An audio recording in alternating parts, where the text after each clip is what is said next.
prensa. Aquí en España ya hemos tenido que reeditar el libro que salió a ¿Ya la lo venta el 8 reeditaste? de mayo. ¿Ya lo Sí, reeditaste? ¡Está bueno! lo hemos tenido que reeditar porque, bueno, se está vendiendo muy bien, hay una demanda muy alta, así que bueno, una perspectiva buena de esos 17 días de feria y también preparando el segundo semestre, preparando también novedades que tienen que llegar en general a los distintos países latinoamericanos y en particular a Argentina, que tenemos pues a las puertas desde el propio libro de Magalí a algunas otras sorpresas que creo que se darán en las próximas semanas y que tengo muchas ganas, desde luego, que sean compartidas por los lectores y las lectoras de Argentina. Así que nada, Martín, una vez más, gracias por abrir tu librería, tu casa, que me siento bien, bien, bien cuidado. Gracias, Juan. No, el honor es mío. Arrancamos hablando con Juan Casamayor, que es uno de los editores más importantes de toda de habla hispana. Sí, no sé Qué si sos, barbaridad. no sé Ese si te has nosotros más equivocado, si no importante. soy yo, ¿eh? Juan, pero ahora que tenés todas esas cosas nuevas, contame, porque la verdad que estoy vendiendo bien con esto de la firma y todo eso. Tenemos que hacer más de eso. Sí, pues mira, a ver, si queréis que os hable un poquito de las novedades que están cerquita y por llegar, hay una que ya está en las librerías y que Martín la tiene también disponible siempre, que es un libro de una autora muy, muy especial para nosotros. Y claro, hombre, me vas a decir, Juan, pero ¿por qué es especial una tal María Fernanda Ampuero? Yo os cuento. A María Fernanda Ampuero le publicamos su primer libro, que como creo que todos a lo mejor podéis saber es Pelea de Gallos. Esta es la 10ª edición española. Esta es la Wow. 10ª edición española. Esa es una argentina que creo que va por la segunda o tercera, creo Segunda, que sí. creo. Esa segunda, creo que ya la tercera también. Ok. Entonces, para nosotros la entrada de María Fernanda Ampuero fue algo que constituye como una pasión en la editorial, que es iluminar a aquellos escritores y escritoras que están empezando.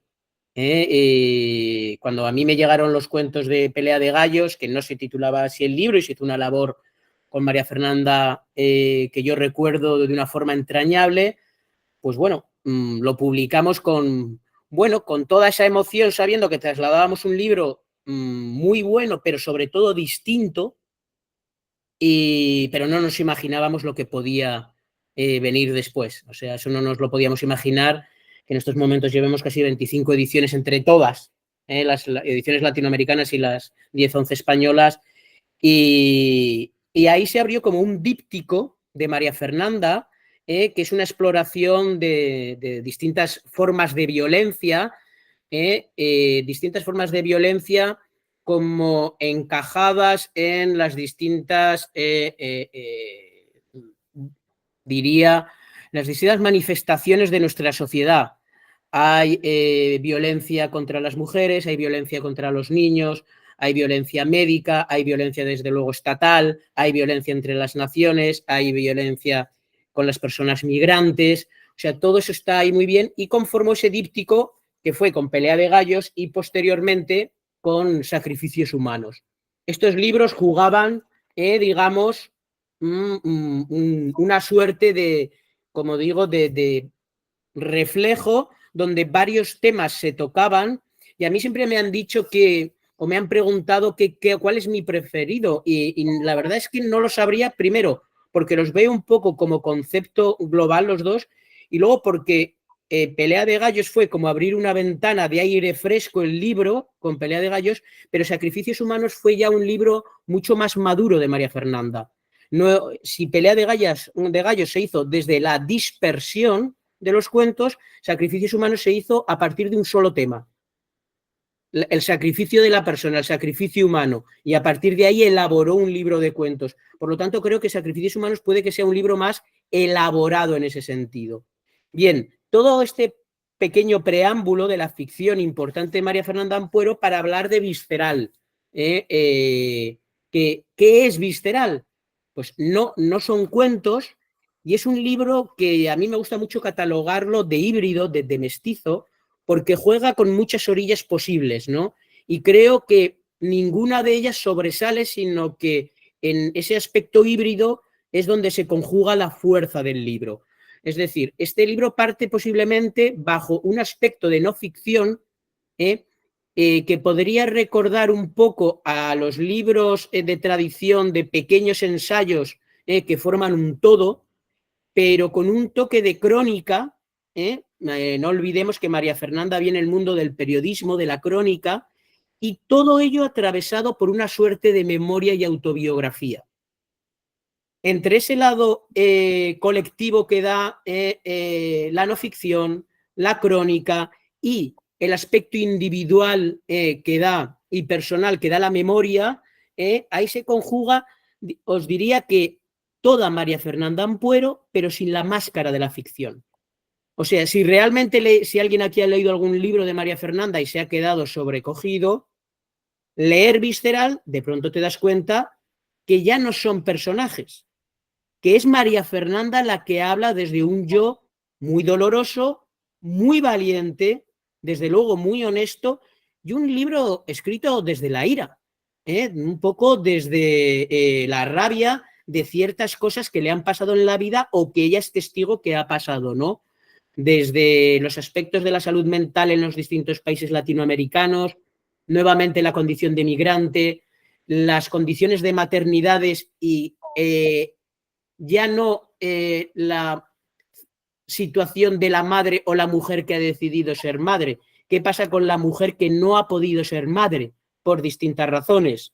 Sobre la gordofobia, sobre los hábitos de comida, sobre cómo nos ha atravesado la pandemia. Todos esos textos se unen en Visceral y de verdad que es un libro sacado desde las entrañas de María Fernanda Ampuero. No se ha dejado nada en el camino. O sea que si queréis tener como un manual del siglo XXI y a la vez un manual de instrucciones de cómo leer a María Fernanda Ampuero, me parece que Visceral os puede gustar.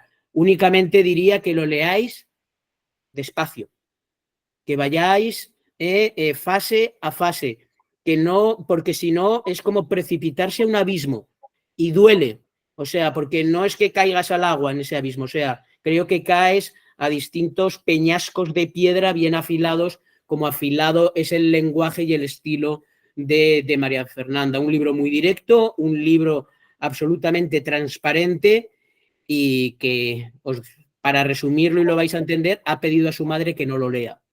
O sea, eso es Visceral, ¿no?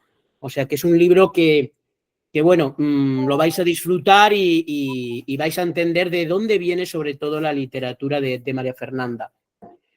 Otro libro, y voy un poco en orden cronológico, que estáis mucha gente esperando, se está viendo en las redes, se está viendo en el apetito de los libreros que ya están pidiendo el libro, es el libro de Magalí Echevarne. Juan, acá te hago un paréntesis antes que hables del libro. Dime. Quiero que le cuentes a los chicos qué es el premio Ribera del Duero. Por supuesto. A ver, el premio Ribera del Duero es un premio que se celebra cada 2 años y que se premia al mejor libro de cuentos, ¿vale? Por lo tanto, como llevamos 8 ediciones, esta aventura se inició hace 16 años. Entre preparaciones y demás, casi 18 años de trabajo, donde lo que la editorial intentó en un principio fue que el género del cuento tuviera un premio reconocido por muchas características, ¿no?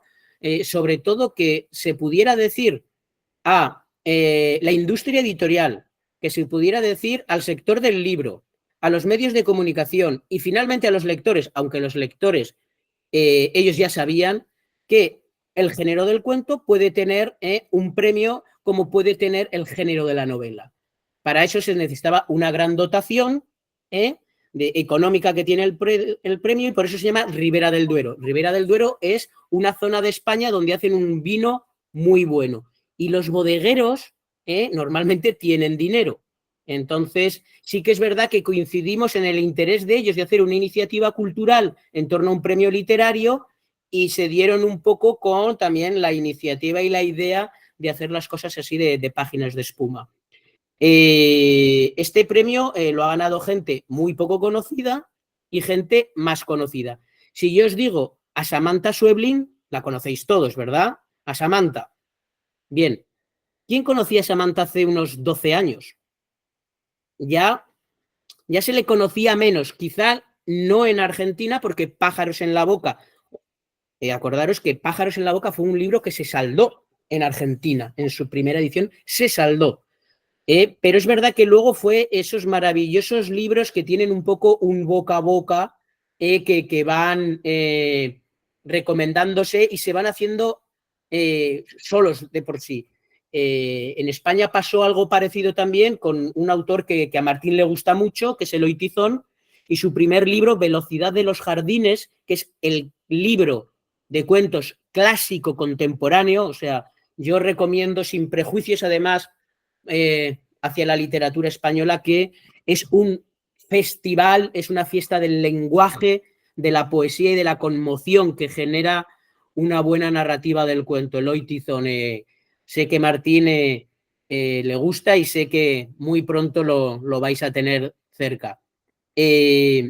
Todo esto para decir que Samantha ganó el premio Ribera del Duero.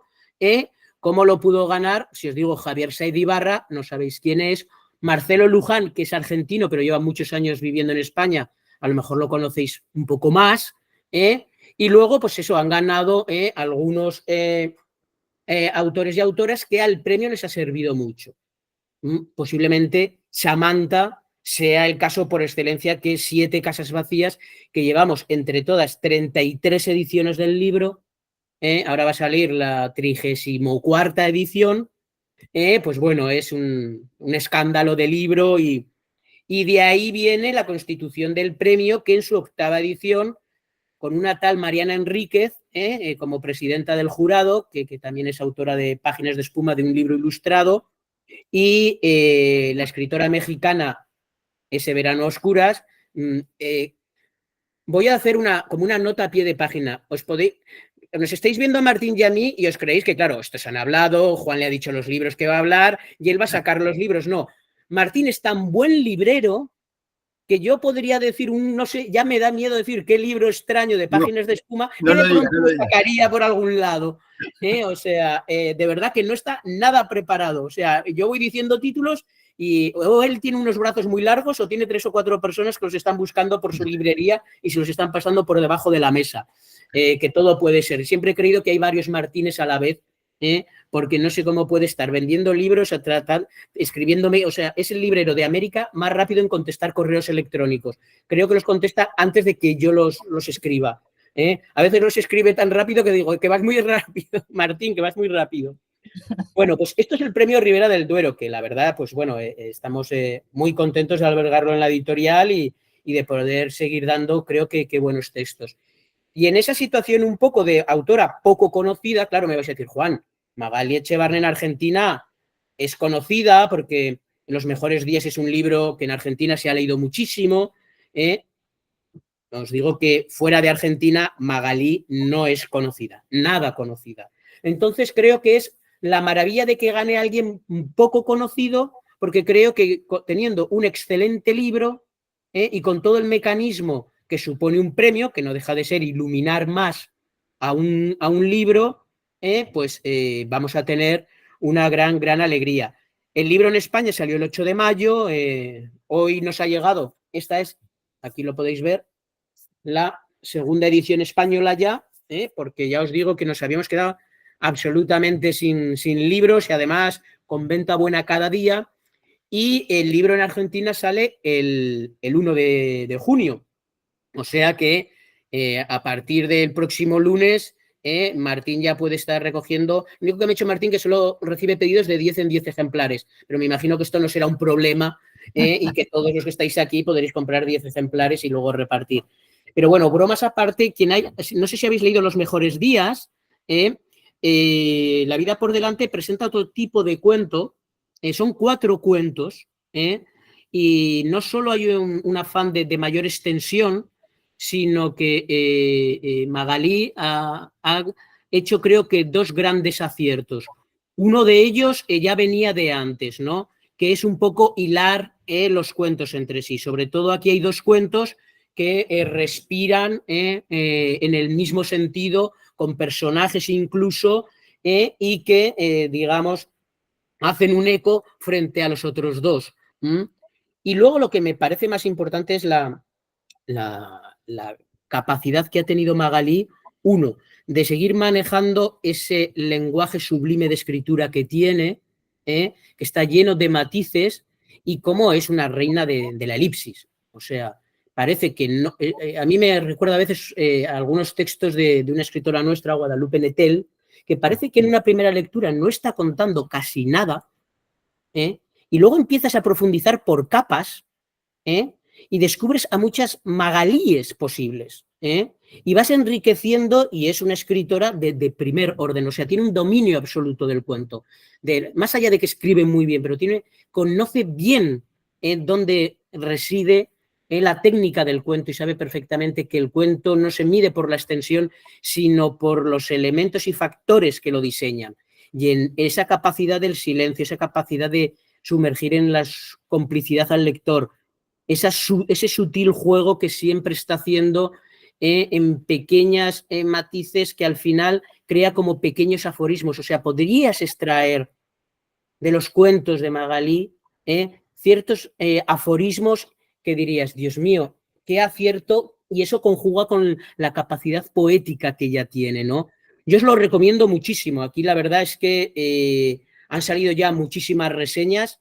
No ha habido ninguna, ya no solo reseña buena, o sea, realmente reseñas absolutamente sobresalientes, o sea, de alguna que si digo, si la tuviera que escribir yo, me daría vergüenza escribir una reseña así de lo buenas que han sido, ¿no? O sea, que estamos realmente muy, muy contentos. Hoy además es un día feliz para ella porque está en Asturias, en el norte de España, donde nació hace 120 años su abuela. Y mañana va a ir al Ayuntamiento de Oviedo, capital de Asturias, a ver la partida de nacimiento de su abuela. Entre entrevista y entrevista, o sea que os lo recomiendo mucho. La segunda quincena de junio habrá una presentación en Buenos Aires. Yo os recomiendo mucho que esos 15 días previos os hagáis con el libro a través de Daily Books y vayáis a la presentación. Hago una paréntesis. Igual va a charlar con nosotros el 28 también. También va a charlar con vosotros el 28. ¡Ay, qué maravilla! Pues nada, entonces tenéis doble cita posible, pero sobre todo la del 28 en vuestro caso, porque la otra será más como espectadores. Aquí vais a poder hablar con la gente, con Magalí, vais a poder hablar entre vosotros del libro, o sea que va a ser un encuentro apasionante. Os recomiendo mucho que a ese encuentro del 28 vayáis con el libro leído. O sea, y si es posible un par de veces, porque vais a encontrar nuevos contenidos probablemente, ¿vale? No sé si Carolina tiene alguna pregunta. Podéis preguntar desde ya. Ya veis que yo hablo, o sea, además es que no me canso. El problema es que no me canso, aunque sean las 12 de la noche, yo sigo hablando, no hay problema. Juan, ¿qué tal? Buenas noches. Hola, buenas Carolina, ¿cómo estás? Buenas noches para allá, buenas tardes para aquí. Como editor de cuentos, sí. ¿qué tanto de cierto hay en esto que los escritores de cuentos son en realidad, y tomemos esto como una apreciación muy ligera, lo que voy a decir, mejores escritores que los de novela? Porque tienen que trabajar esa condensación en muy pocas páginas que quizás la novela le permite, como, digamos, o sea, llegar a armar ese argumento en más cantidad de páginas. ¿Cuán cierto es esto? Pues yo, Carolina, fíjate que no, es que me parece que si midiéramos la calidad por extensión, quizá los poetas serían los mejores escritores sin duda, ¿no? Y yo creo que en cada género hay buenos y malos escritores, ¿no? Pocos escritores son buenos en más de 2 géneros, o sea, o rozan la excelencia, ¿no? Eso es menos habitual. O sea, yo creo que el cuento, y ojo, el libro de cuentos tiene unas dificultades, no solo las que tú estás aportando que son reales, o sea, la capacidad de síntesis de un cuentista, de en pocas palabras hacer cierta epifanía, iluminación en una historia, como para que nosotros quedemos atrapados en la historia globalmente, que eso es lo que hace un cuento. O sea, un cuento puede hablar de dos personajes durante 2 minutos y tú te quedas con la vida de los personajes de arriba abajo. Esa capacidad la tiene el cuento y eso sin duda es una dificultad. Pero quizás si leyéramos una novela de 500 páginas de esa vida de esas dos personas, podríamos también descubrirnos y decir, vaya catedral arquitectónica tan maravillosa. Yo creo que cada género tiene sus dificultades propias y seguramente si a un excelente cuentista le creyéramos que es mejor escritor por trabajar con la brevedad, lo lleváramos a una distancia de la novela, allí podría tener a lo mejor un tropiezo, ¿no? No creo que los escritores de cuentos sean mejores o que el cuento sea mejor que la novela. Pero esto también se me enmarca, Carolina, en un debate que yo hace tiempo que ya no tengo ni casi con nadie, ¿no? Que es enfrentar a novela y cuento. O sea, cada género es extraordinario de por sí, cada género tiene sus dificultades y hasta yo leo novelas, o sea, ya con eso ya, o sea, siendo editor de cuentos, hasta yo leo novelas. O sea que por ahí te creo, Carolina, que te contesto, ¿no? Juan, Sí, perdón. Una más así cierro la intervención. No, perdón. ¿Y por qué editor de cuentos y no editor de poesía o no editor de novela? Sí, bueno, esto lo he comentado y aquí hay personas que estoy detectando que ya me han escuchado más de una vez, pero saben que yo mantengo que ante todo un editor es un lector y la pasión lectora es la base.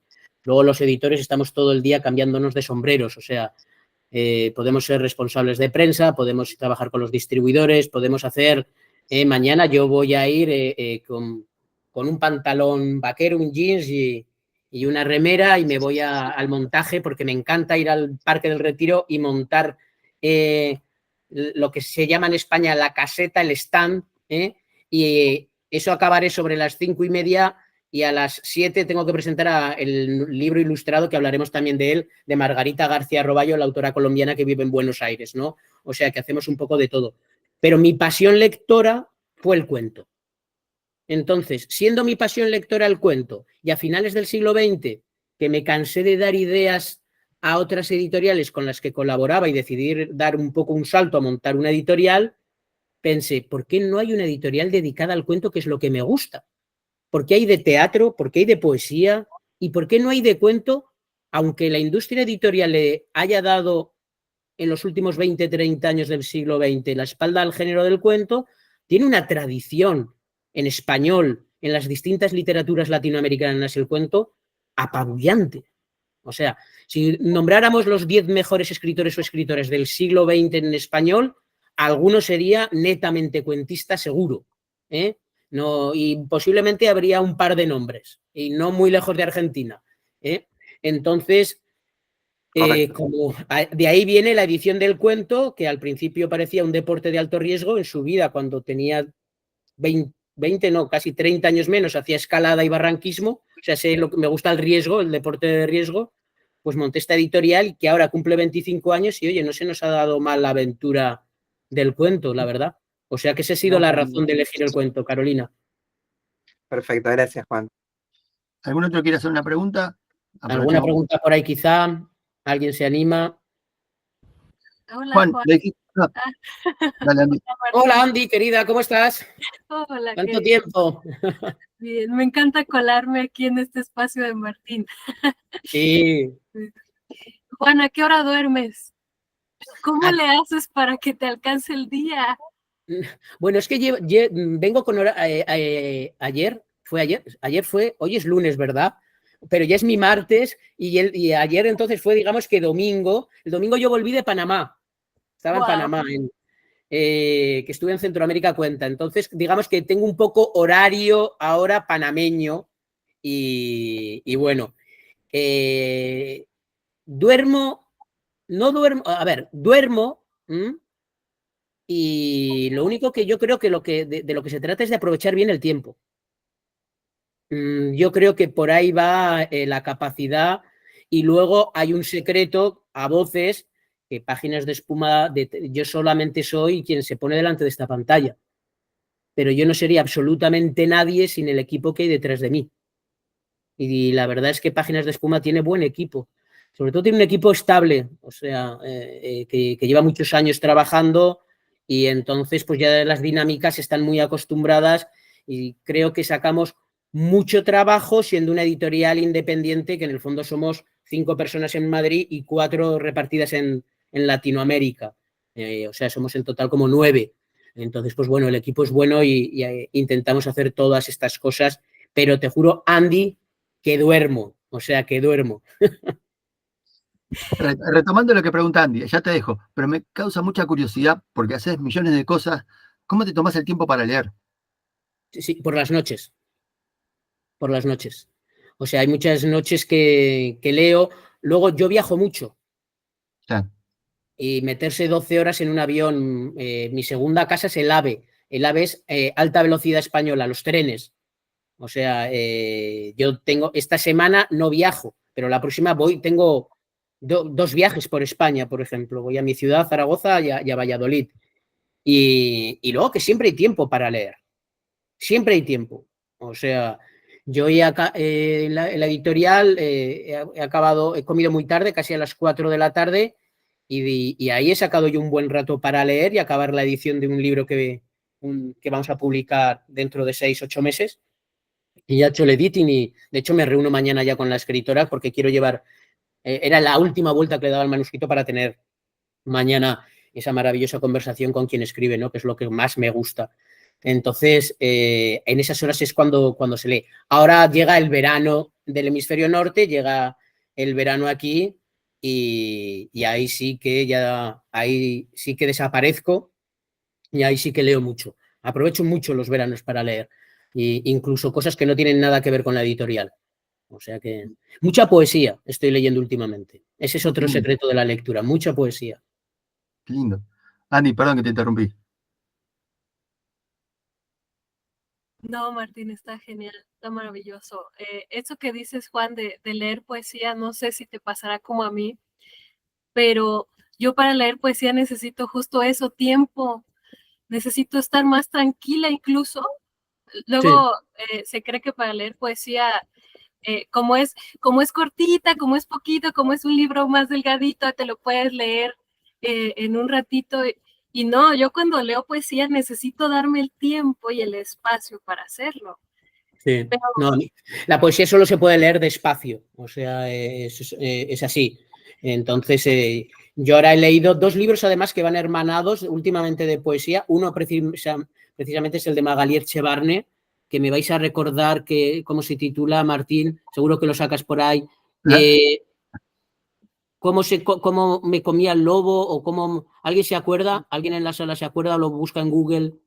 Es que lo tengo lejos, yo no lo tengo a mano como Martín. Martín no ha sacado el libro porque no es de Páginas de Espuma, entonces, claro, exacto.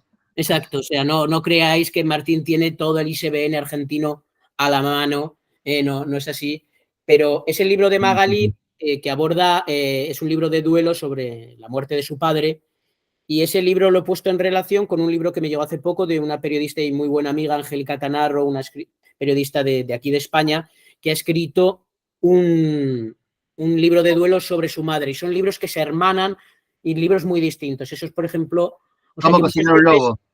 ¿Cómo?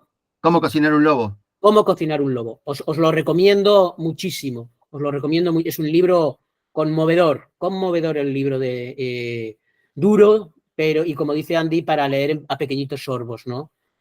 O sea que la poesía es algo que también frecuento, y esos los he leído. El de Angélica Tanarro lo habré leído como en las últimas semanas. Me cuesta leer un libro de poesía, porque voy despacio. O sea, me gusta destilar cada uno de los poemas. gracias, Juan, un abrazote. Nada, Andy, un abrazo grande. Marcelo. No, era para decirte eso, cómo cocinar un lobo, que era ¿Lo has leído, Marcelo? Ese libro no, he leído el de ¿Has leído Los mejores días? Los mejores días, sí, sí. Ajá, ajá. Pues el libro también de poesía de Magalí es un libro extraordinario. Acércate porque creo que te va a gustar. Ujú. Juan, me gusta esto que contás siempre y que te define mucho a vos como editor, que es que vos decís que no recibís un libro de cuentos, recibís cuentos, que después sale hecho un libro de cuentos. Sí, nosotros publicamos libros de cuentos, o sea, y es lo que nos gusta leer, y eso, su punto de partida y su punto de llegada se basa en eso. O sea, cuando hablamos con los autores y nos dicen que tienen cuentos, le decimos, muy bien, tienes cuento, pero ten en cuenta que yo no publico cuentos dispersos. ¿Mm? Yo cuando me llegan los cuentos de un autor no los lanzo al aire y según caen los ordeno y ahí empieza el proceso de producción. Lo he dicho muchas veces, el libro de cuentos es un animalito que hay que cuidar, tiene un organismo y una coherencia interna importante, y entonces yo leo ese manuscrito. También una cosa que digo, que los autores no escriben libros, escriben manuscritos, y del manuscrito al libro hay un trabajo. Entonces, la pregunta de Martín va hacia ese trabajo que va convirtiendo el manuscrito en un libro de cuentos, siendo eso, donde cada cuento es independiente, por supuesto, pero pierden su autonomía cuando están unidos. Entonces me podéis decir, hombre, pero ¿qué pasa, Juan? ¿Todos los cuentos son sobre el mar? ¿O todos los cuentos son tristes? ¿O en todos los cuentos aparece una vaca? Digo, no. O sea, el orden es más, o sea, el libro de cuentos es más sutil y es orgánico porque es más sutil. Simplemente cuando tú lees un libro de cuentos y estás leyendo el cuarto cuento, si los habéis querido leer en orden, que esa es otra, el autor y el editor se pasan meses para ordenar un libro de cuentos y luego el autor dice, ay, pues voy a coger creo que vais a leer Billy Ruth, abrís el libro y decís, ahí va, hay un cuento que se llama Casa Tomada. ¿Qué tendrá que ver esto con Cortázar? Me voy, y es el segundo cuento. O vais y dice, ahí va, Billy Ruth, como el título del libro. Por algo, este debe ser el más importante, voy a empezar por este. Y rompes todo el esfuerzo del autor que ha habido por ordenar el libro de cuentos. Porque cuando tú lees y leáis Billy Ruth está casi al final del libro, ya vendréis con un bagaje lector de sus cuentos. O sea, ya estaréis, y entonces no puede ser autónomo del todo ya ese cuento organizado. Eso es la esencia hacia la que vamos. Así que bueno, ese es un poco el trabajo, Martín, que hacemos y que a mí la verdad es que me apasiona. Esa es la etapa que como editor más me apasiona. Erika.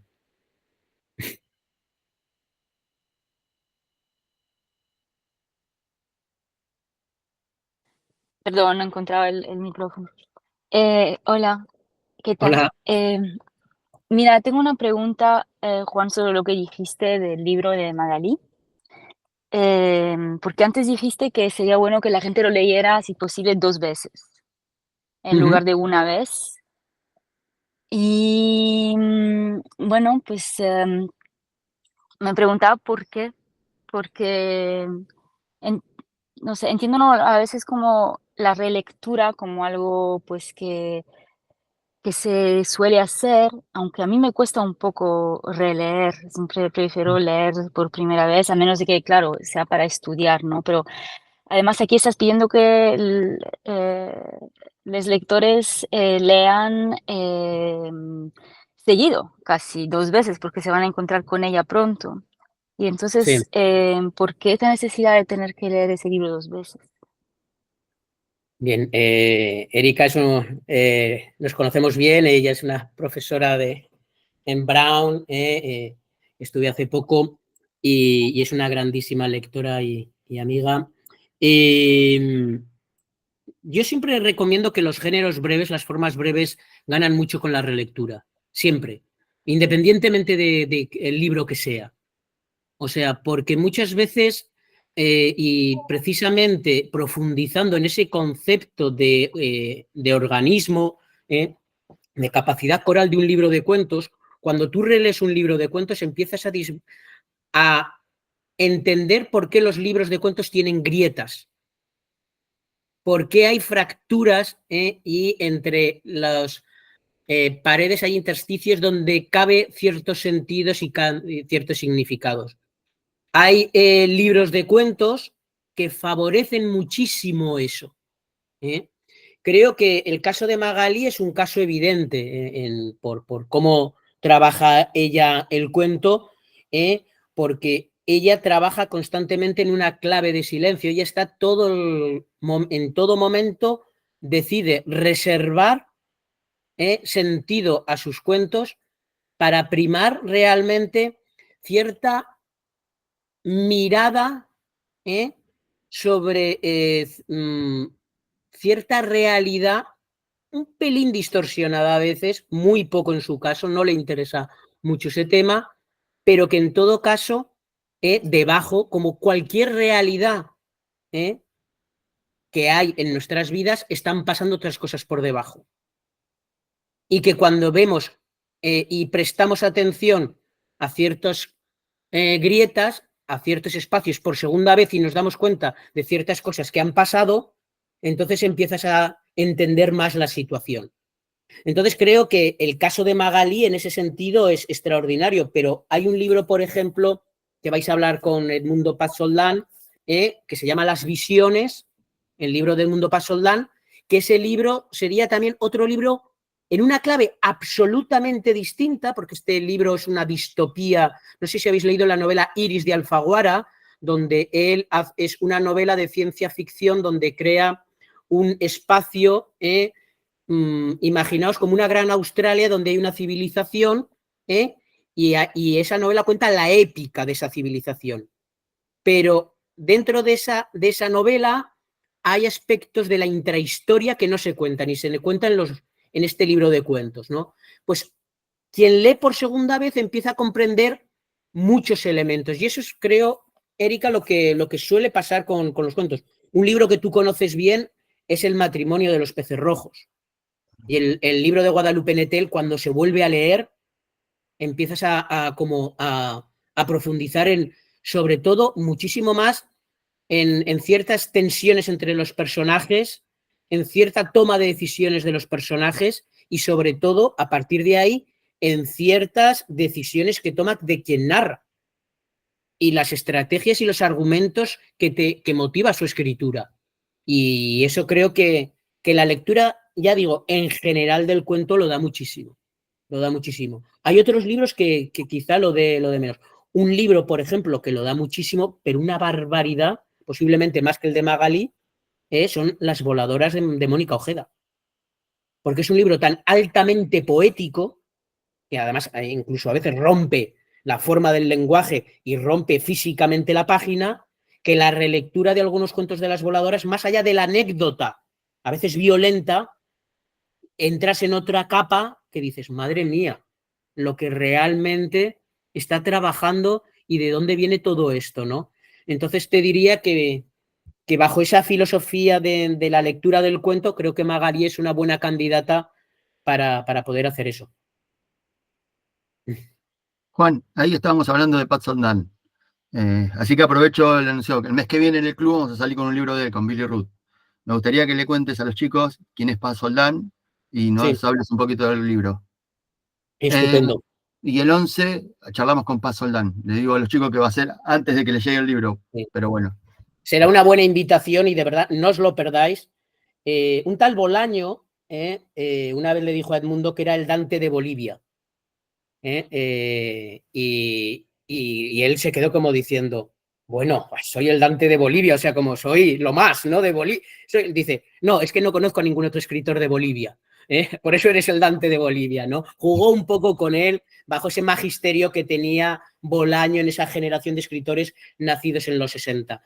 Edmundo es un escritor boliviano, nacido en los 60, creo que fue uno de los precursores de la gran narrativa y el gran momento que vive ahora Bolivia, que es como Ecuador, son dos literaturas que creo que han crecido muchísimo en los últimos años y que hay que estar muy atentos a lo que están escribiendo. Es como las literaturas emergentes de Centroamérica, que también están empezando a dar nombres realmente muy, muy interesantes. Y Edmundo dejó muy pronto Bolivia, se formó en Estados Unidos, ahora es profesor en Cornell, y él ha tenido una obra muy, muy extensa. tiene, si no me equivoco, 11 o 12 novelas, no es poco, y tiene numerosos libros de cuentos. Voy a enseñar unos libros que, lo siento Martín, seguro que no vas a poder sacar. Los dos primeros libros de Edmundo fueron Las máscaras de la nada y Desapariciones, que nosotros publicamos en un solo libro bajo el título Desencuentros.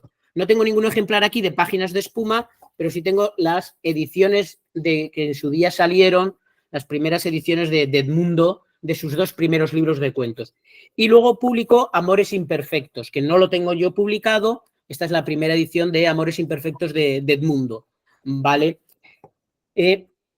Posteriormente yo publiqué 3 libros de Edmundo, de cuentos. Billy Ruth, Las visiones y La vía del futuro. Y digamos que el trabajo de Edmundo ha sido, digamos, un camino hacia una sofisticación del cuento, hacia el género no mimético, hacia el género de la ciencia ficción, hacia una suerte de narración Black Mirror que le apasiona, ¿no? Juega entre la ucronía, distopía, le gusta jugar un poco con esos conceptos y lo entenderéis muy bien cuando hable un poquito de la vía del futuro seguramente. Pero Billy Ruth es imaginaos, un gran catálogo, ¿vale? Que mezcla desde un catálogo de violencias hasta cuentos tipo campus universitario estadounidense, y el libro, no os preocupéis que no hago ningún spoiler, acaba con 2 cuentos, con un díptico que es una absoluta descenso a los infiernos. Absolutamente, o sea, es como bajar al mundo de los muertos.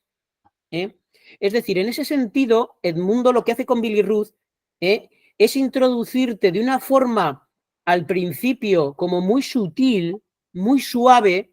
Poco a poco se van viendo ciertas características de personajes que viven bajo tensiones que acaban en violencias, desde vínculos amorosos imposibles y terribles a absolutos, vamos a decir, crímenes, hasta ese descenso absoluto y físico del libro. O sea, en los cuentos vais a ver cómo se desciende y cómo se rinde tributo a la muerte. Esos 2 cuentos, además, eso es un prodigio de cierre de libro de cuentos. O sea, pocas veces, salvo otro libro de un autor español que se llama Mientras estamos muertos, del escritor español José Ovejero, que este libro acaba con 2 cuentos que son el mismo cuento pero visto desde 2 puntos de vista distintos, lo cual crea, por un lado, un cuento absolutamente doloroso, negro, y por otro lado esa misma situación absolutamente patética e irónica. Y cierra un libro que casi podría ser una novela. Edmundo lo que hace es sumergirte cada vez más a ese espacio. Me gustaría daros la clave, pero imaginar, no hay, con esto no os estoy rompiendo nada, pero imaginar que el cuento se ve abocado a fosas en los Balcanes de los muertos que enterraban por decenas y luego hubo que trabajar con eso, y las terribles condiciones de las minas de Bolivia, que también es otro descenso hacia abajo. O sea, esos 2 cuentos conjugados al final son un viaje al final como onírico, sobre todo en el cuento de las minas. Ahí sí que es alucinatorio, y se propicia además con los personajes porque se les somete a una narrativa alucinante. Alucinante en el fondo, que no sabes muy bien en qué realidad te estás acercando, y por lo tanto tienes que tomar una elección final en el libro. De verdad es un libro apasionante. O sea, Edmundo es uno de los grandes de la literatura latinoamericana, y que lo vais a disfrutar muchísimo. Es un lector enorme, pero enorme, lo lee todo. O sea, es un agobio, lo lee todo. O sea que que en ese sentido os lo recomiendo muchísimo. Y ya os digo que publicamos Las Visiones, que es esa parte de la intrahistoria de personajes insignificantes, secundarios de esa épica que escribió en Iris. Este libro incluso crea el lenguaje de Iris. O sea, los personajes hablan una especie de lenguaje. O sea, es un libro que presenta ese juego, que alguien podría decir que es una dificultad, pero yo creo que es un juego, ¿no? Un reto, ¿no? Y el libro que a mí también, claro, me vais a decir que es sospechoso, pero a mí Billy Ruth me cautivó de una forma brutal. De hecho, por eso fue el primer libro del mundo que publiqué, porque me llegó el manuscrito y dije, jo, esto no lo dejo pasar. Y La Vía del Futuro, a quien le guste Black Mirror, veis este pobre astronauta tirado en la mitad de una acera con una paloma que le mira como diciendo, bueno, ¿qué hace este tipo aquí? Casi está caído además como si no hubiera gravedad en la calle. O sea, esta portada representa muy bien los cuentos que, si conocéis la serie Black Mirror, con todos esos conflictos que genera, esa es La Vía del Futuro, ¿no? O sea que, de verdad, acercaos a Billy Ruth y a cualquier libro de Edmundo Paz Soldán, lo vais a disfrutar una barbaridad. Es un magnífico, magnífico escritor, o sea que muy, muy pronto lo vais a tener y ya os digo, escuchadle, tomad nota de lo que diga y yo creo que va a ser una gran fiesta, un gran pórtico para luego el libro de cuentos que vais a leer. Juan, contaros un poco porque más allá de que te dedicas mucho a la narrativa contemporánea, también editas clásicos. Y han llegado un montón de clásicos a la Argentina. ¿Nos contás Sí, un poquito sobre últimamente eso? han llegado varios clásicos. El clásico que más ganas había en Argentina era una edición que hemos hecho de los cuentos completos de Stefan Zweig. Porque yo creo que había un reto pendiente. O sea, me podéis decir, pero Juan, Stefan Zweig estaba muy bien publicado. Desde que además los derechos han quedado libres aún más. El trabajo de Acantilado en España en eso es espectacular porque ha ido recopilando toda la obra de Stefan Zweig, pero creo que había un reto todavía con Stefan Zweig y no es reunir bajo un tomo todas las... Esta palabra que voy a decir no la he dicho, O sea, la voy a decir, pero no la he dicho. Todas las novelas cortas de Zweig y los cuentos de Zweig, pero había un reto, que era que las 1400 páginas fueran hechas por un mismo traductor en alemán. Ese era, o sea, porque hemos leído a Zweig, pero lo hemos leído a Zweig con distintas voces de distintos traductores. Y eso no tiene por qué ser malo, ojo. Pero el problema es que algunos, entre unas y otras traducciones, a veces había 40 años de diferencia. Y todo clásico merece una traducción contemporánea. Y ese es el reto. Entonces, el reto era dar una ordenación cronológica de todos los textos de Zweig, para saber qué escribió primero y qué escribió después. Y luego leer todo seguido construye una biografía literaria de Zweig. Ya sabéis que Zweig escribió muy cerca de todas las vivencias europeas. O sea, para él fue ya una fractura la Primera Guerra Mundial, su exilio en Suiza, ya sabéis que no pudo, digamos, anímicamente, vitalmente soportar lo que supuso la Segunda Guerra Mundial. Entonces, eso ha llegado. Ha llegado también una edición apasionante de la narrativa breve de un tal James Joyce, que, bueno, era una asignatura pendiente de la editorial y ahí reunimos todo lo que os podéis imaginar, incluso una traducción nueva de dublineses, pero de James Joyce, me vais a decir, hombre, pero los cuentos, Juan, lo que ha llegado y que es una gran apuesta de Páginas de Espuma, no sé, es el proyecto que estamos haciendo de la correspondencia completa de James Joyce.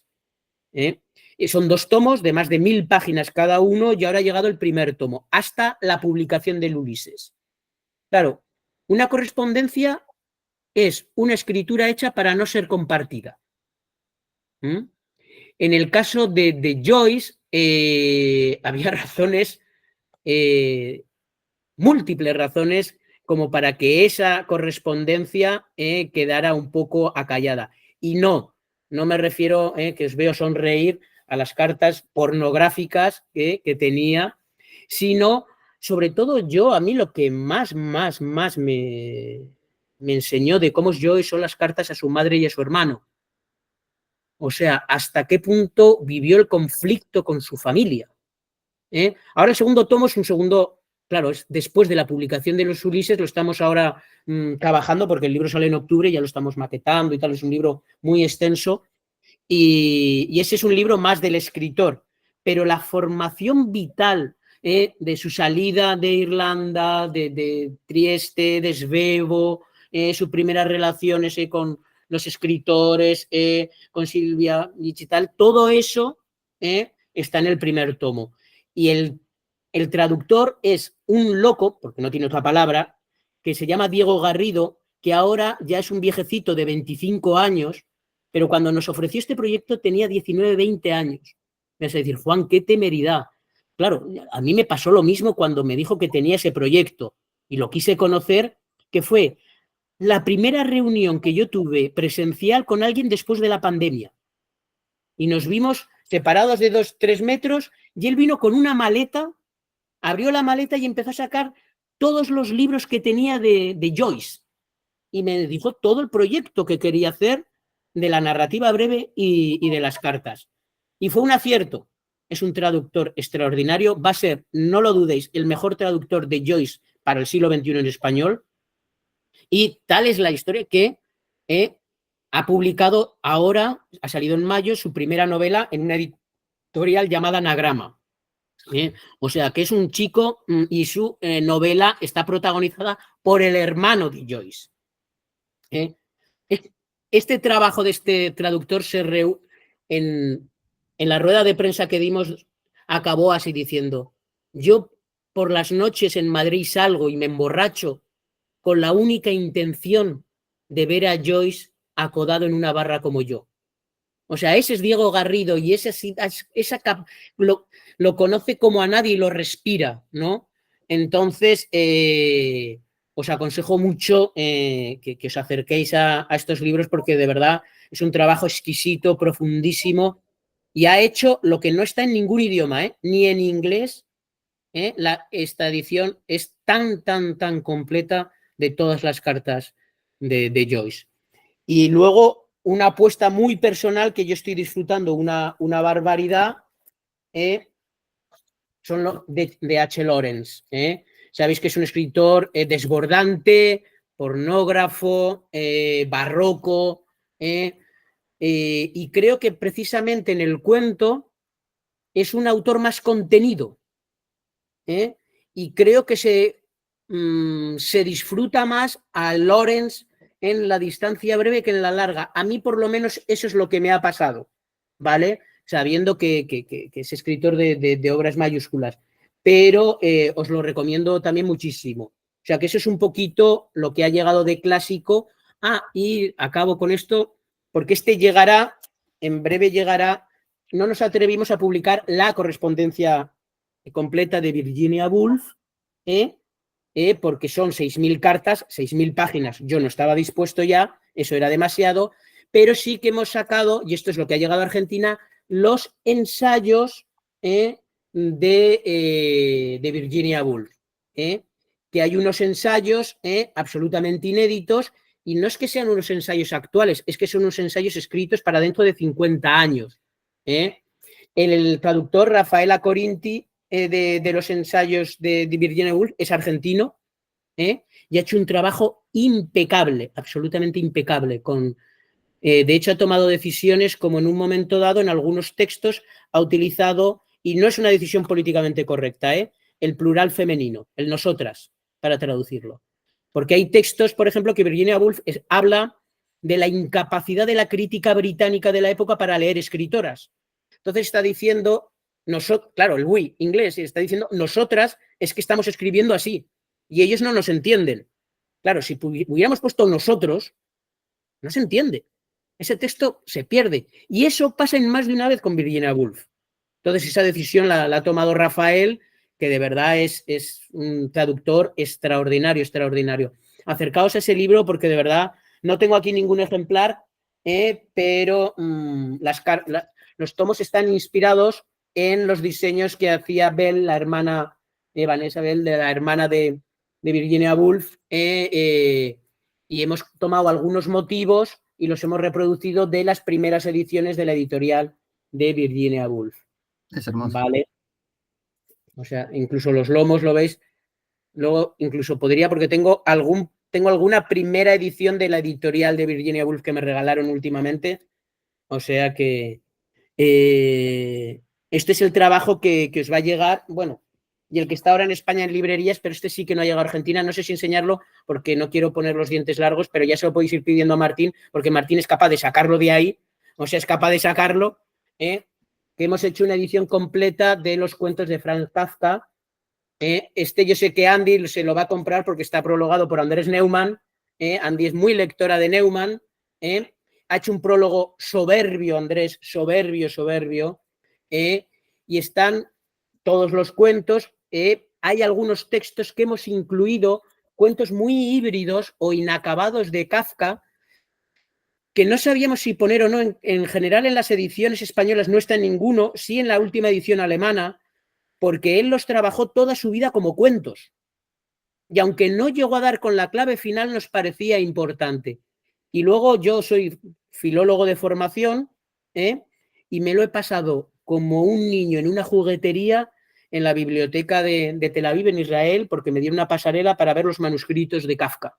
Entonces yo me conectaba en línea y ahí enredaba con los manuscritos, con las distintas versiones, con órdenes de, o sea, los hemos reproducido algunos en manuscritos, el orden como quería poner los cuentos en un libro, cómo sacaba los cuentos y decía, si hago un libro va a ser este primero, este luego, este, eso hay fe de ello, lo hemos introducido, o sea que va a ser, y luego no es menor, Arturo Garrido es un ilustrador español muy bueno y que basándose en un perfil de dibujante de Kafka, Kafka no era un dibujante de marginalia en sus textos, no es que escribiera y dijeron, no sé qué escribir, y dibujaba un escarabajo, para nada, sino que él tomaba clases de dibujo y hacía dibujos. Entonces, Arturo se ha basado en dibujos de Kafka o ha tomado algún dibujo inacabado de Kafka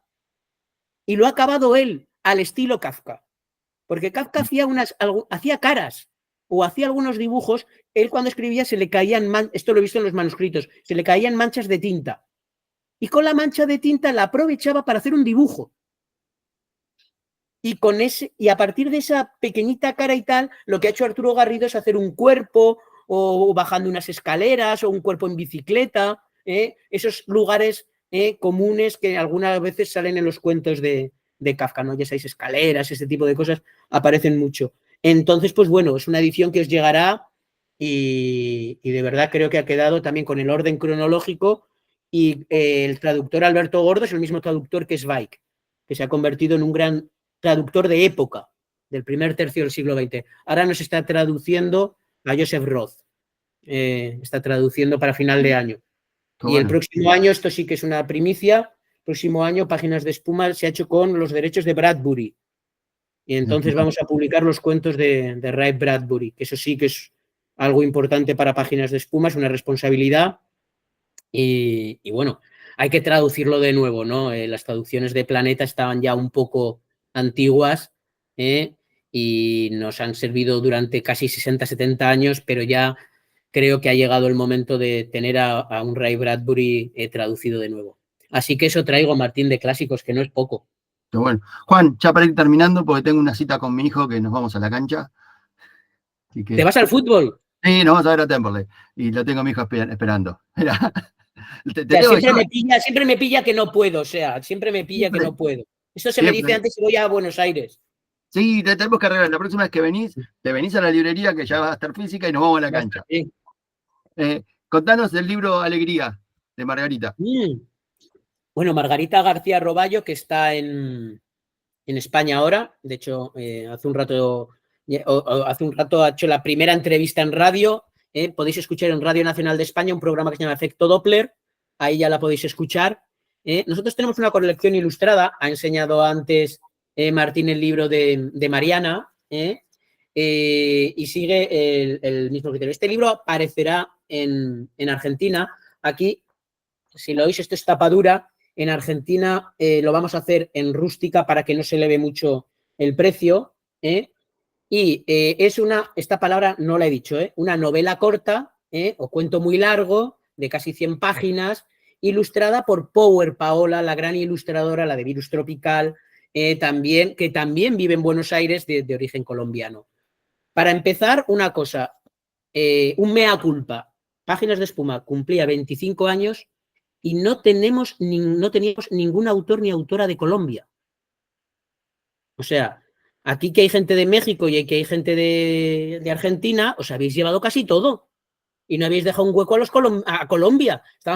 Tenía el distribuidor colombiano. Entonces, bueno, hemos entrado por parte doble, ¿no? Por la ilustración y por un texto de Margarita. Como os digo, es una novela corta, un cuento largo, esa tierra de nadie, esa distancia difícil, donde la selva, la naturaleza inhóspita, cobra mediante un animismo un grado de personificación. Es un personaje más dentro de una historia coral, donde retumba un poco la violencia del narco y de la guerrilla colombiana, pero solo es un rumor de fondo, es más la humedad, el calor, lo agreste de la hostilidad de esa naturaleza que puede con lo humano, y luego lo que demuestra sobre todo Margarita en este texto es una maestría en el manejo de los tiempos en esta historia. O sea, ha decidido construir una historia siendo poseedora, diciendo, yo soy la narradora y yo poseo el tiempo de esta historia. Y quien lea viene detrás. Y de verdad es una historia extraordinaria que creo que os va a cautivar desde una carretera llena de estrellas que ilumina Alegría, que es una gran finca en la mitad de la selva donde pueden pasar cosas, ¿no? El libro, os lo voy a abrir, es absolutamente hermoso el trabajo de Paola, de Power Paola ha sido maravilloso, y con ese elemento naif, el color predominante del libro es el amarillo, o bien en las páginas en blanco que se han quedado en amarillo, o bien muchas de las ilustraciones, a ver si veo alguna que juega, ¿lo veis? Con los amarillos, ¿lo veis? Como ahí se ve, juega, este rostro juega con el amarillo. Es este trabajo un poco, como digo, naif, que corre en paralelo a la historia de Margarita, pero que entenderéis rápidamente estas ilustraciones un poco que juegan con lo abstracto, pero juega también con la dureza y lo tupido de una selva, ¿no? O sea que, bueno, creo que os va a poder gustar mucho y que es una opción buenísima. Y es más, yo este libro, si tuviera que pedir un libro dedicado a Martín, yo pediría este.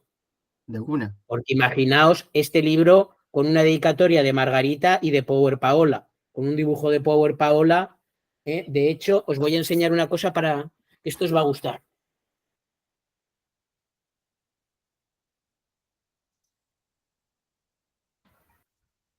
Manguiale, Martín, que mande uno. Este es un dibujo original. Vamos a sacarlo de Power Paola, que cuando estuve en Buenos Aires, que vi a Martín, me regaló un dibujo original del libro de Power Paola. Este es la ilustración que veis ya al fondo, ese pequeño habitáculo que puebla una noche, donde las estrellas cobran un protagonismo que tienen que ver con una carretera donde pueden pasar cosas en esa carretera, ¿vale? Entonces, creo que esta ilustración creo que está al principio del libro más o menos.